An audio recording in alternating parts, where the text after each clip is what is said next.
बच्चों, आज हम लोग पशुपालन पढ़ते हैं पशुशाला की सफाई या cleaning of the cattle shed. जानते हैं कि सफाई पशुशाला के लिए बहुत ही आवश्यक होता है। अगर पशु नहीं साफ सुथरा रहेगा या पशु जहां बांधा जाता है वहां पर सफाई नहीं होगी तो क्या होगा, पशु तमाम बीमारियों से ग्रसित हो जाएंगे। और कहीं न कहीं अप्रत्यक्ष रूप से, क्योंकि हम लोग पशुओं का जो प्रोडक्ट होता है, दूध होता है, हम आप भी ग्रहण करते हैं तो उससे भी प्रभावित होंगे। तो दूध जानते हैं कि बहुत बड़ा एक अच्छा अवशोषक होता है। अगर हम लोग वहाँ पर गंदगी है, अगर वहाँ पर जानते हैं पशु गोबर कर रहा है, मूत्र कर रहा है, उसके नीचे बिछाने के लिए हम लोग बिछाली बिछाते हैं, अगर उसकी बराबर सफाई नहीं होती है तो वो वहाँ पर गंदगी होगी। जो हम लोग दूध की दुहाई करेंगे तो वो जो उसमें बैक्टीरिया हैं, वायरस हैं, फफूंदी हैं, तमाम प्रकार के डेवलप होते रहते हैं। और वहाँ की जो स्मेल उठती है, एक अजीब टाइप की जो बदबू आती है, उस बदबू क्या करता है, दूध सूख लेता है। और जो वायरस या बैक्टीरिया उस गंदगी में है वो कहीं न कहीं अप्रत्यक्ष रूप से दूध में भी आ जाते हैं। इसीलिए देखिए, दूध जो होता है अगर ऐसी गंदी जगह पर दुहा जाए तो दूध में उस गंदी जो स्मेल होती है एब्जॉर्ब कर ली जाती है, उसमें स्मेल आती रहती है। तो उसे अगर हम आप यूज़ करते हैं, जानते हैं दूध एक बहुत ही उत्तम प्रोडक्ट माना जाता है, अनुपम प्रोडक्ट माना जाता है, हमारे स्वास्थ्य के लिए बहुत अच्छा माना जाता है। इसे संपूर्ण आहार भी कहा जाता है। अगर हम साफ सफाई नहीं रखेंगे तो स्वाभाविक रूप से कहीं न कहीं अप्रत्यक्ष रूप से पशु के साथ साथ हम भी तमाम बीमारियों से ग्रसित होंगे। इसलिए जहाँ हमारी पशुशाला हो, पहले तो ध्यान रखते हैं पशुशाला हमारी ऐसी जगह हो जहाँ पर काफ़ी ऊंचाई हो, पानी वहाँ पर कम से कम रुकता हो। ऊंचा रहने से तो हमारे पशुशाला की साफ सफाई रहेगी और ढाल होने की वजह से पानी जो है निकलता रहेगा। तो जो पशुशाला के आसपास जो गड्ढे होते हैं वो भी थोड़ी दूर पर बनाए। जानते हैं कि जो कैटल शेड बनाते हैं, पशुशाला बनाते हैं, उसको बहुत ध्यान वहाँ के स्थान को देख करके, वहाँ की सिचुएशन को देख करके हम लोग उसको इस्टेब्लिश करते हैं। लेकिन जो किसान होता है उसके पास तमाम मजबूरियाँ होती हैं। हो सकता है कि उसके घर के आसपास कम जगह हो तो अपनी जगह के हिसाब से उसको मैनेज करता है। तो इस पशुशाला को हम लोग कैसे मैनेज करें, जैसे हम लोग मकान बनाते हैं कि वास्तुशास्त्र होता है, उसमें आर्किटेक्चर जो होते हैं वो क्या करते हैं, उसकी दिशा देखते हैं। दिशा देख करके दिशा का महत्व क्या है, हमारे धर्म से जोड़ दिया गया है कि लोग कहते हैं कि ईशान कोण हमारा किचन होना चाहिए, ये इस तरह ये स्थान पर ये होना चाहिए। तो उसका मेन कारण वैज्ञानिक होता है। जानते हैं, जब हमारे आवास में धूप अच्छी आती रहेगी और हवा का आवागमन अच्छा होगा, जो हमारा वेंटिलेशन वो अच्छा होगा, तो उसमें रहने वाले, चाहे पशुओं का आवास हो चाहे इंसान का आवास हो, अगर ये अच्छे हैं, वातावरण अच्छा है वहाँ का, तो वहाँ पर रहने वाले जो भी होंगे सब लोग स्वस्थ रहेंगे। इसी प्रकार पशु के जो आवास होना चाहिए, ऐसे अच्छा स्थान बनाएं जहाँ पर वो खुला हुआ हो और उसको धूप आती हो उसके आवास के आसपास में, और वो वेंटिलेशन जो हवा का आवागमन भी अच्छा होना चाहिए। तो इसके साथ जानते, जब पशु जहाँ रहेगा स्वाभाविक है वहाँ गंदगी होती है, वो मलमूत्र करता रहता है। तो उसके सफाई के लिए हम लोग क्या करते हैं, गड्ढे जो होते हैं उसको पशुशाला ऐसा बनाते हैं। जानते हैं हम लोग, एक तो होती है दोहरी विधि से हम लोग पशुशाला बनाते हैं जहाँ पशु बांधे जाते हैं, कि कहरी विधि होती है अपने स्थान के अनुसार के। अगर हमारे पास स्थान कम है तो दोहरी विधि होती है। जानते हैं, आप बता भी चुके हैं, दोहरी विधि में होता है फेस टू फेस, आमने सामने जो पशु बंधे होते हैं और बीच में चैनल होती है आने जाने के लिए, चारा डालने के लिए, पशु खाते रहते हैं। एक होता टेल टू टेल होता है, एक कहरी लाइन होता है। तो कहरी लाइन में स्थान के हिसाब से हम लोग पशुशाला का निर्माण करते हैं। तो उसकी सफाई बहुत जरूरी है। अगर सफाई नहीं हुई तो तमाम बीमारियों से पशु ग्रसित हो जाते हैं और कहीं न कहीं प्रत्यक्ष रूप से हम आप भी प्रभावित होते हैं। इसकी सफाई कैसे करते हैं, जानते हैं पशुशाला की सफाई करने के मुख्य रूप से हम लोग 3 तरह से करते हैं। एक तो होता है जो हम लोग रेगुलर सफाई करते हैं उसकी, यानी डेली करते रहते हैं, प्रतिदिन उसकी साफ सफाई होती है, सुबह और शाम वहाँ पर साफ करते हैं। और दूसरी विधि होती है ऑकेजनल माने नियमित सफाई। कुछ होती है सफाई, उसको हम लोग आगे पढ़ते हैं, नियमित सफाई होती है। एक होती है, तीसरी होती है आकस्मिक सफाई, आकस्मिक या एक्सीडेंटल क्लीनिंग होती है। तो हम लोग एक एक के बारे में थोड़ा जान लेते हैं। नंबर 1 हमारी होती है प्रतिदिन की जो सफाई होती है, प्रतिदिन है, प्रतिदिन सफाई जो होती है इसको कहते हैं रेगुलर क्लीनिंग।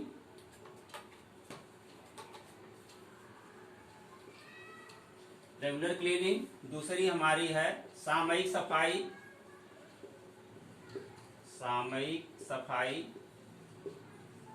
इसको हम लोग ऑकेजनल के नाम से जानते हैं,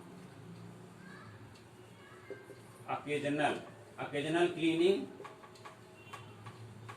और जो तीसरी विधि हमारी है आकस्मिक आकस्मिक सफाई, इसको हम लोग एक्सीडेंटल क्लीनिंग कहते हैं। एक्सीडेंटल क्लीनिंग होती है ये, जानते हैं ये हमारी जो प्रतिदिन की साफ सफाई होती है, जानते हैं जो पशु जहाँ बांधा जाता है वहाँ पर गंदगी होती रहती है, पशु जो होता है गोबर करता है और पेशाब करता है, तो उसको जिसे गोबर करता है तो उसको जो है वहाँ से हटा देना चाहिए, हटा ले जा करके गोबर के गड्ढे होते हैं थोड़ा पशुशाला से दूर होना चाहिए, वहाँ पर ले जा करके उसको डाल देना चाहिए। जो उसका मूत्र होता है, जानते हैं पशुशाला जब बनाते हैं तो थोड़ा ढाल बनाते हैं, ढाल बनाने से क्या होता है कि जो उसकी पेशाब होती है एक नाली बनाते हैं, वो पानी नाली से होते हुए वहाँ पर ले जा करके हम लोग गोबर गड्ढे से उसको जोड़ देते हैं। पशु जब पेशाब करता है, धुलाई करते हैं पशुशाला की, तो जो गंदगियाँ सब होती हैं वहाँ पर जा करके उस गड्ढे में मिल जाती हैं, तो जिससे हमारी पशुशाला साफ रहती है। उसके अलावा देखिए पशु जो होता है कुछ चारा भी खाता है, चारा के लिए उसके नाद जो होती है मैंजर होता है, नाद में हम लोग चारा डालते हैं, तो पशु होता है कि सब के सब चारे को नहीं खा पाता है, कुछ चारे को वो छोड़ देता है, उस चारे को भी हम लोग क्या करते हैं उसमें से निकाल करके रोज साफ करते हैं और साफ करके उसको ले जा करके हम लोग गड्ढे में डाल देते हैं। और जो हमारी मैंजर होती है, जो उसमें नाद होती है जिसमें पशु चारा खाता है, उसकी भी प्रतिदिन जो है पानी से धुल करके अच्छे से रगड़ करके साफ करके उसकी धुलाई करते रहना चाहिए, जिससे उसमें कोई किसी प्रकार की स्मेल नहीं आनी चाहिए। और उस मैंजर को कभी कभी ऐसा करते हैं पोटेशियम परमैंगनेट, जानते हैं लाल दवा आती है जिसको हम लोग KMNO4 के नाम से जानते हैं, इसको हम लोग जानते हैं लाल दवा को KMNO4 के नाम जानते हैं, या लाल दवा, ये दवा जानते हैं। पहले हमारे जो पानी पीने के लिए कोई साधन नहीं थे तो हम लोग क्या करते थे, कुएं से ही पानी पिया करते थे, तो उसमें कीड़े पड़ जाते, तमाम बैक्टीरिया पैदा हो जाते थे, उसको मारने के लिए ये लाल दवा हमारे कुएं में पहले छोड़ी जाती, जिससे उसमें जो कीटाणु होते थे, बैक्टीरिया होते थे, सब मर जाते थे। तो ये लाल दवा से हम लोग क्या करते हैं, उसकी जो नाद होती है उसको साफ करते रहते हैं, जिससे पशु को कोई बीमारी नहीं होने पाती। इसके अलावा देखिए पशु के अंदर नीचे हम लोग कुछ न कुछ बिछाते भी रहते हैं, वहाँ सर्दी है तो उसमें कुछ पुआल या भूसा डालते हैं जिससे उसको ठंडा न लगे, तो हमारी बिछालिया उसको हम लोग लीटर के नाम से जानते हैं, वो जो लीटर होता है, बिछावन होता है हमारा, उसको भी हम लोग समेट करके ले जा करके वहाँ पर पशु गड्ढे में डाल देते हैं। इसके अतिरिक्त देखिए जो फर्श होता है वहाँ पर जो गोबर करेगा, पेशाब करेगा, साफ करेगा, तो उसको सफाई के लिए क्या करते हैं, उसको हम लोग बढ़िया से झाड़ू से साफ करते हैं। जो नाली होती है पानी का प्रेशर दे करके, तो उसको हम लोग साफ करते हैं, तो नाली होते हुए जा करके गड्ढे में इकट्ठा हो जाता है। और जो वो हमारा फर्श होता है उसको हम लोग फिनाइल से, जानते हैं फिनाइल को आता है, ये बैक्टीरिया और वायरस को या फफूंदी को मार देता है, तो फिनाइल 1 से 2% से प्रतिदिन सुबह शाम इसकी धुलाई कर देनी चाहिए, जिससे क्या होता है कि हमारे जो बैक्टीरिया वायरस होते हैं वो नष्ट हो जाते हैं, और जो स्मेल होती है, जो बदबू आती रहती है पशुशाला की, वो भी नहीं आती है। लेकिन ये दवा छिड़कने के समय एक चीज़ का ध्यान रखते हैं कि ये पशु को दूहने के 2 घंटे पहले ये दवा छिड़की जाए, क्योंकि जानते हैं फिनाइल की जो होती है, जो महक होती है, बहुत देर तक बनी रहती है। अगर वहाँ आप जल्दी किए हुए हैं, अगर पशु को दुहाई कर रहे हैं, तो इसकी जो महक होती है उस दूध में भी अब्जॉर्ब हो जाएगी, आपका दूध भी फिनाइल की तरह जो है महक देने लगेगा। ये क्रिया तब करनी चाहिए जब पशु हमारा चरने के लिए गया हो, तो उसी बीच में ये सब क्रियाएं सफाई कर लेनी चाहिए। इसके अलावा देखिए हम लोग सफाई करते हैं तो हमारी पशुशाला हो गई, जो हमारे आसपास भवन होते हैं, क्योंकि जानते हैं दूध दूहने का अलग आवास होता है, बीमार पशुओं के लिए अलग होता है, और दूध का रिकॉर्ड रखने के लिए इकट्ठा स्टोरेज जो होता है दूध का हम लोग स्टोर करते हैं एक जगह, वो स्थान होती है। तो इसको क्या करते हैं, इसको भी डेली हम लोग पानी से धुलना चाहिए। जानते हैं कि दूध ही बहुत जल्दी बैक्टीरिया वायरस को अट्रैक्ट करता है, तो उसके फर्श को भी जहाँ पर ये दूध रखा जा रहा है, दूध दुहा जा रहा है, तो या दूध का प्रोडक्ट कोई बनाया जा रहा है, उस फर्श को भी हम लोग अच्छे से पानी से धुल देते हैं। और देखिए जब पशु पेशाब या गोबर करता है तो दीवार के आसपास जो होते हैं हमारे छींटे आते रहते हैं, गोबर छींटे आ गए तो पानी से उसको धुल देना चाहिए। कोशिश ये करना चाहिए, जो होता है हमारी दीवार होती है 1 मीटर ऊंचाई तक, उसको 1 मीटर ऊंचाई तक हमें पोल तार जो होता है, जानते होंगे सब लोग, पोल तार जिससे सड़क बनाया जाता है, वहाँ से, क्योंकि बहुत गाढ़ा होता है, अगर वहाँ दीवार के 1 मीटर ऊंचाई पर हम लोग इसको पुताई कर देते हैं तो इसको पानी से धुलने में आसानी होती है, तो हमारी दीवार भी साफ रहती है। और इसके अलावा जो हमारी दीवार होती है उस पर हम लोग DDT और इसका छिड़काव करते रहते हैं। तुतिया का जानते हैं, जो तुतिया कहते हैं इसको, कॉपर सल्फेट के नाम जानते हैं, नीला थोथा जिसको कहा जाता है। नीला थोथा आप लोग जानते हो, केमिस्ट्री में पढ़े होंगे, रसायन विज्ञान में। ये नीला थोथा हमारा क्या है, नीला थोथा या इसको कहते हैं कॉपर सल्फेट, CuSO4, ये हमारा कॉपर सल्फेट होता है। तो ये नीले थोथे को हम लोग क्या करते हैं, कॉपर सल्फेट को पानी में घोल करके दीवारों पर छिड़कते हैं। इससे क्या होता है, जो मच्छर और मक्खियां होती हैं वो भी नहीं आती। और DDT का भी छिड़काव कर देते हैं हम लोग दीवारों पर। और जो ना हमारे चैनल है जहाँ गंदगी होती है, जानते हैं DDT का भी नाम आप लोग सुने होंगे, इसको शॉर्ट में कहते हैं DDT। ये जानते हैं DDT एक प्रकार का रसायन है और इसकी खोज हुई थी 1878 में जेडलर नामक वैज्ञानिक थे। ये जर्मनी के थे, जर्मन साइंटिस्ट थे। उन्होंने सबसे पहले DDT का खोज किया था। और DDT का नाम आपको बता दें, कभी कि पूछ भी ले जाता, वाइवा में पूछा जाता, DDT क्या है, उसका पूरा नाम क्या है, किसने खोज किया था, कब किया था। तो DDT का देखिए नाम क्या होता है, डाइक्लोरो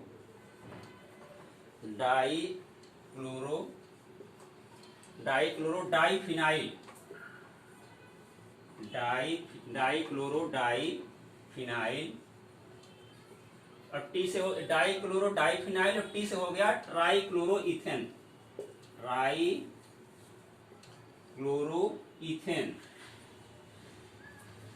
ये हमारा DDT का पूरा नाम है। इसको आप लोग याद कर लीजिएगा, ये वाइवा में जरूर पूछा जाता है, या मैं भी बैठा रहता हूँ वाइवा में, जब जानर आते हैं तो जरूर पूछता हूँ सब चीज़ों को। तो आप लोग जानते रहिए कि डाइफिनाइल ट्राइक्लोरोइथेन। वैसे हम लोग पहले इसको कीटनाशक के रूप में, एक वैज्ञानिक थे उन्होंने, डॉक्टर मूलर, पॉल मूलर उनका नाम है, पॉल मूलर। ये स्विट्जरलैंड के साइंटिस्ट हैं,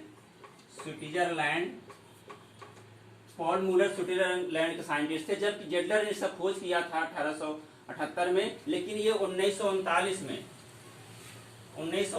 में इन्होंने कहा कि नहीं, ये जो हमारा DDT डाइफिनाइल ट्राइक्लोरोइथेन है, इसका प्रयोग हम लोग कीड़ों को मारने के लिए भी कर सकते हैं। तो इस पर इनको जो होता 1943 में इनको क्या हुआ कि नोबेल पुरस्कार भी मिला था। तो नोबेल पुरस्कार विजेता हैं हमारे पॉल मूलर, और इन्होंने बहुत क्रांति लाई। तो जो पश्चिम देश थे, यूरोपीय देश थे, इटली, जर्मनी, इंग्लैंड वगैरह थे, तो इसका काफ़ी प्रयोग किए। लेकिन इसकी सबसे बड़ी जो एक कमी है, ड्रॉबैक अगर देखा जाए DDT का, इसको बैन क्यों लगा दिया गया, इसका जो रेजिडुअल प्रभाव होता है, अवशेषी प्रभाव बहुत अधिक होता है। जो हम लोग फसलों में डालते थे तो क्या होता था, फसलों में इसका अवशेष आकर के जो DDT था उसके अंश उसमें आ जाते थे, और उसको जब पशु ग्रहण करता था या हम आप ग्रहण करते थे, हमारे आपके शरीर में भी आ जाता था। ये लिपिड होता, जो वसा होता, बहुत जल्दी इसको DDT को अवशोषित कर लेता है। इसीलिए इसका जो अवशेषीय रेजिडुअल प्रभाव बहुत अधिक था, इसीलिए सरकार ने इसको फसलों में प्रयोग करने के लिए बैन लगा दिया। तो इसको इसे BHC भी होता है, बेंजाक्लोरोहेक्सिन, तो वो जिसको हम गैमेक्सिन के नाम से जानते हैं, उसका भी प्रयोग करते थे पहले फसलों में बहुत अधिक, उस पर भी बैन हो गया। और उसका अन्य समान रूप से जो होते हैं हमारे जैसे स्वास्थ्य विभाग में है तो DDT का इस्तेमाल होता है। जानते हैं वहाँ कीड़े मकोड़े जो होते हैं, वहाँ उसको मारने के लिए उसको हम लोग DDT का प्रयोग करते हैं। तो इसीलिए अभी हरियाणा में एक बार रिसर्च की गई कि जो वहाँ पशु DDT का प्रयोग किया गया, और उस चारे को जब भैंस को खिलाया गया तो भैंस के दूध में भी DDT का अंश आया। तो इसीलिए देखा गया कि इसका जो अवशेषी प्रभाव बहुत है, तो इसको रोक लगाने की वजह से अब इसका प्रयोग खेतों में तो नहीं हो रहा, लेकिन पशुशाला में जो कीड़े मारने के लिए, सफाई के उद्देश्य से हम लोग वहाँ पर छिड़काव के लिए कर सकते हैं।